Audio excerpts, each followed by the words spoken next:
Bismillahirrahmanirrahim. Assalamualaikum warahmatullahi wabarakatuh. Alhamdulillahi rabbil alamin.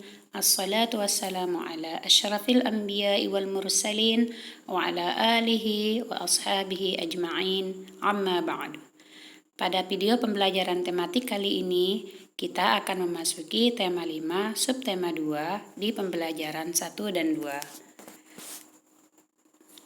Untuk muatan pelajaran di tema 5 dan subtema 2 ini yaitu muatan pelajaran PKN di KD 3.2 dan Bahasa Indonesia di KD 3.8. Untuk materi PKN, insya Allah kita akan memasuki bagaimana tata tertib dan aturan yang berlaku dalam kehidupan sehari-hari atau mengenal tata tertib dan aturan yang berlaku dalam kehidupan sehari-hari.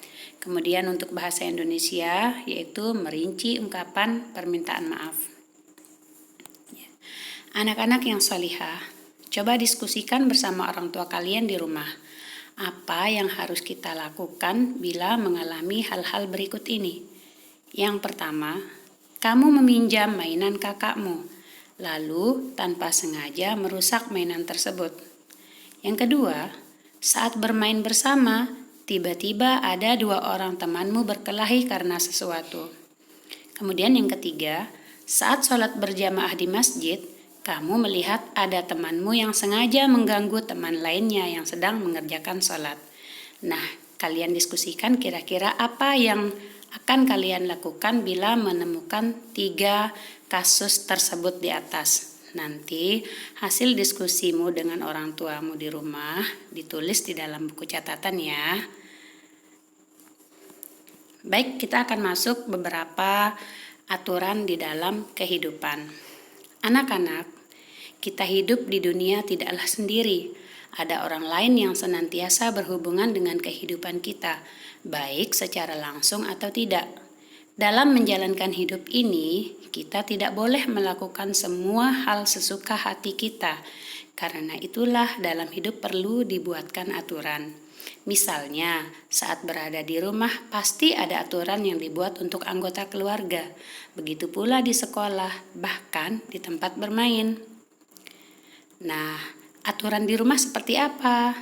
Nah, biasanya aturan di rumah diberikan oleh orang tua karena yang mengatur tata laksana kehidupan di rumah adalah orang tua. Sebagai anak-anak yang baik, maka kalian harus patuh pada aturan itu. Misalnya, aturan untuk tetap menjaga kebersihan rumah, merapikan kamar sendiri, mencuci pakaian sendiri, dan lain-lain. Dengan demikian, akan terjadi kerjasama juga antar anggota keluarga di rumah tersebut. Aturan di sekolah. Bagaimana aturan di sekolah? Seperti halnya di rumah, maka sekolah juga memiliki aturan yang wajib ditaati oleh seluruh masyarakat sekolah. Aturan di sekolah bertujuan mengatur seluruh aktivitas di sekolah agar segala kegiatan berjalan dengan lancar. Misalnya, aturan mengenai jam belajar, jam istirahat, jadwal penggunaan seragam sekolah, dan sebagainya. Keseluruhan aturan itu adalah tanggung jawab semua yang terlibat di sekolah tersebut. Nah, aturan di tempat bermain. Di tempat bermain juga ternyata ada aturannya ya anak-anak.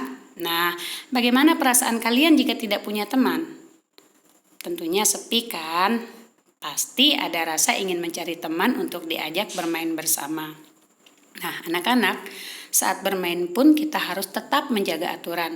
Tidak boleh mau menang sendiri, berbagi mainan pada sesama, tidak suka marah-marah, dan lain-lain. Karena dengan sesama kita harus selalu saling menyayangi. Nah, di dalam Islam kita diajarkan bahwa semua orang Islam itu bersaudara, ya. Jadi kita bersaudara dengan sesama Muslim, kita bersaudara dengan sesama orang-orang beriman. Selanjutnya, perhatikan di gambar. Di situ ada beberapa orang, ya, kejadian yang mungkin tidak patut untuk ditiru ya. Bisa kita lihat di situ ada sebuah tulisan, tidak disayang Allah. Coba lihat, kira-kira apa yang sedang mereka lakukan. Nah, barang siapa yang tidak menyayangi orang lain, maka dia tidak akan disayangi oleh Allah. Ini hadis diriwayatkan oleh Muslim dan Tirmizi. Nah, jika kita suka berantem, suka berkelahi, tidak menyayangi orang lain, maka kita juga tidak akan disayangi oleh orang lain, bahkan tidak disayangi oleh Allah. Na'udzubillah, kita harus berlindung dari sifat-sifat seperti itu ya. Anak-anak yang baik, sebagai manusia biasa, tentu kita tidak terlepas dari salah. Dalam kehidupan sehari-hari, ketika bergaul dengan teman atau saudara, mungkin saja terjadi salah, baik kita lakukan sendiri atau yang dilakukan oleh teman kita atau orang lain. Lalu, sebagai orang yang beriman, apa yang harus kita lakukan? Nah, yang harus kita lakukan adalah memaafkan. Mengapa kita harus memaafkan? Karena memaafkan itu banyak manfaatnya. Apa saja manfaat dari memaafkan? Kita lihat satu persatu. Beberapa manfaat dari memaafkan. Yang pertama, orang yang meminta maaf dapat terlepas dari rasa bersalah. Jadi kalau kita bersalah kepada seseorang, setelah kita meminta maaf, itu biasanya lebih lega rasanya. Kita tidak memiliki rasa beban apapun ya. Jadi jangan pernah ragu meminta maaf jika kita memang bersalah. Kemudian yang kedua, memaafkan dapat menyelesaikan masalah. Nah, jika kita memberikan maaf kepada orang yang bersalah kepada kita, maka dengan sendirinya masalah yang ada itu akan selesai dan kita akan berbaikan lagi dengan orang yang bermasalah dengan kita ya. Jadi jangan berat-berat untuk memaafkan orang lain. Kemudian yang ketiga, saling memaafkan dapat menciptakan hubungan pertemanan yang lebih baik. Jadi dengan meminta maaf bila bersalah, memaafkan orang yang bersalah, itu dapat menciptakan hubungan pertemanan yang lebih baik. Misalnya si Aisyah dengan si Putri saling marah-marahan, kemudian saling memaafkan, maka mereka bisa baikan kembali.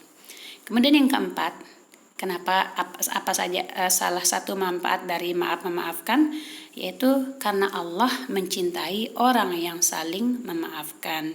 Jadi anak-anak jangan ragu untuk minta maaf dan memaafkan ya salihah. Nah sekarang kalian diskusikan kembali di rumah tentang peristiwa berikut. Apa yang harus kalian lakukan kira-kira jika kalian mengalami kejadian-kejadian seperti pada gambar 1, gambar 2, gambar 3, gambar 4. Coba kalian perhatikan gambar 1 mereka sedang melakukan apa. Kemudian gambar 2 apa yang terjadi. Kemudian gambar 3 apa yang dialami oleh teman kalian, oleh si teman yang bersepeda. Kemudian gambar 4 apa yang dilakukan oleh teman lain. Selanjutnya ada gambar 5 dan gambar 6. Nah, di situ kalian ceritakan peristiwa yang terjadi pada masing-masing gambar ya. Mulai dari gambar 1, 2 sampai gambar 6. Di situ kalian boleh baca selengkapnya. Alhamdulillah, sampai di sini pelajaran kita kali ini. Semoga kita bertemu lagi. Wassalamualaikum warahmatullahi wabarakatuh.